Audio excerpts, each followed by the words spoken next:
All right, let's dive right in. Today, we're talking all about the 5S system. And look, you've probably heard of it and thought, oh, yeah, that's just a fancy way to say clean up. But what if I told you it's actually a super powerful method for completely transforming any workspace? And I mean any, from a huge factory floor right down to your home office. So let me ask you this. Do you ever waste precious time searching for a tool or a file that you know is around here somewhere? Or maybe you find yourself dealing with these frustrating little mistakes that were totally preventable? If any of that sounds familiar, well, your environment itself might be the real problem, and that kind of chaos is exactly what 5S is built to eliminate. You know, it's absolutely crucial to get this one core idea right from the start. So many people mistake 5S for just a deep cleaning routine, but they're really worlds apart. See, simple cleaning, that's temporary. It's a chore you do because things got messy, it's reactive. But the 5S system, that's about permanent improvement. It's a proactive mindset. It's a whole different game. So to really understand just how powerful this system is, we've got to look past the whole tidiness thing. Let's first dig into the real why behind 5S, because it's not about making a place look good, it's about making it work a whole lot better. Okay, so this is the key.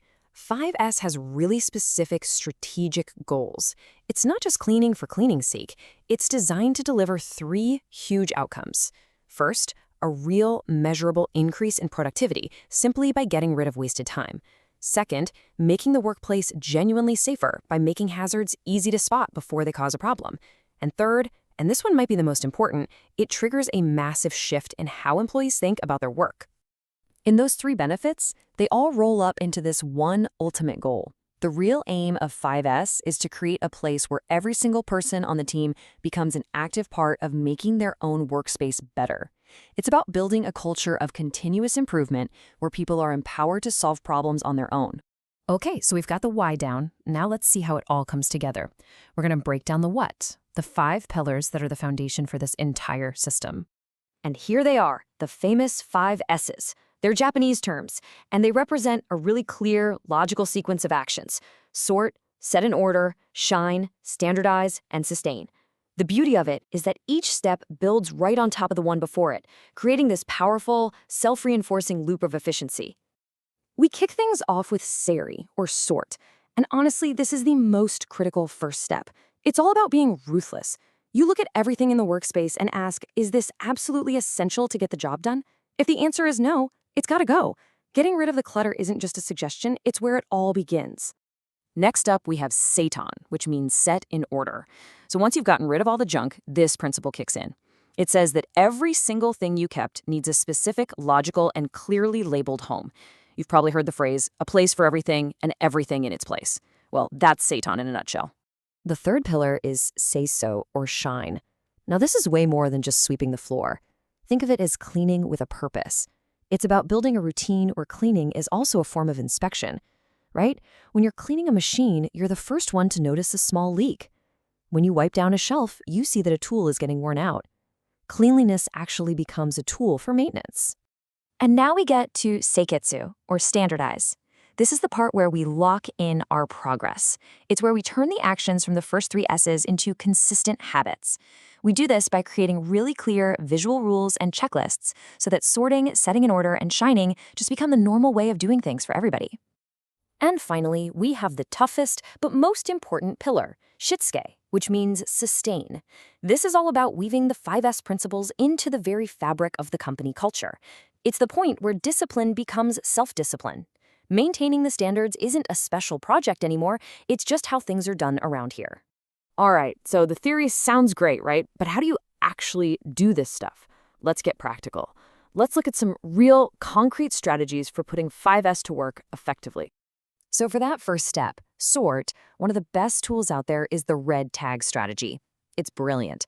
First, you and your team decide on the criteria for what's unnecessary. Maybe it's anything not used in the last 6 months.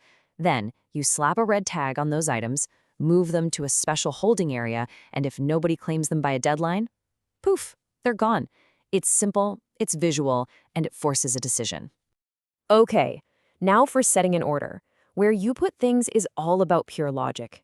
And this is a great example of that logic. The main rule? Location is based on how often you use something. Stuff you use every day needs to be within arm's reach. No brainer. Things you use weekly can be close by in the work area. And tools you only use once in a while, they can go in a central storage spot. It's all about minimizing wasted motion. And how you place items is just as important as where. The goals here are super simple. You want to make everything easy to see, easy to grab, and, this is the one people forget, easy to put back. And pro tip, using vertical storage is a fantastic trick to save space and keep everything right at eye level. Now this right here, this is a simple rule, but it is the absolute secret sauce for making the set in order stage work.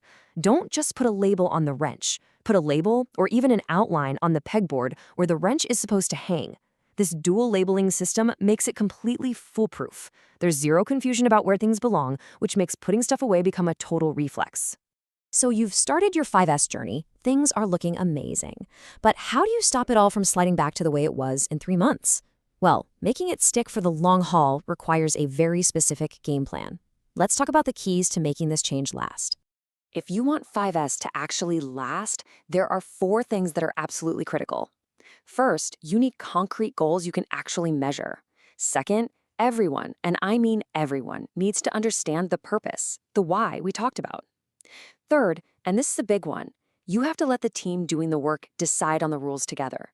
And fourth, use visual stuff like checklists to make the new standard obvious to everybody. So, what does a concrete goal even look like? Well, instead of saying something vague like, let's be more efficient, a great 5S goal sounds like this. Let's reduce defective products by 15%. Or, let's cut our equipment setup time by 10 minutes. See?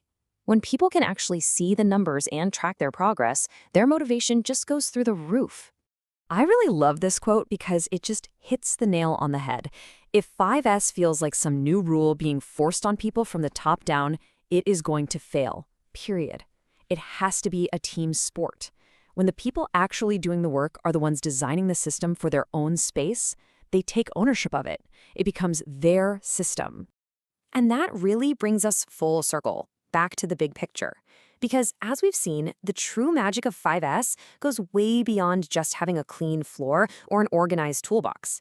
It's really about fundamentally changing the way a team works together. So if you take away just one thing today, let it be this. 5S is not about cleaning. It's a tool for transforming your culture. The organized workplace is just the nice side effect. The real product you're creating is a team that's smarter, safer, more empowered, and has the built-in discipline to constantly find and eliminate waste all on their own. And that brings me to one final question I want to leave you with. Now that you know all this, just take a second and think about your own work environment. What are those little frustrations, those tiny inefficiencies, the bits of clutter that have been there so long you've just gotten used to them, the things you don't even see anymore? That, right there, that's your starting point.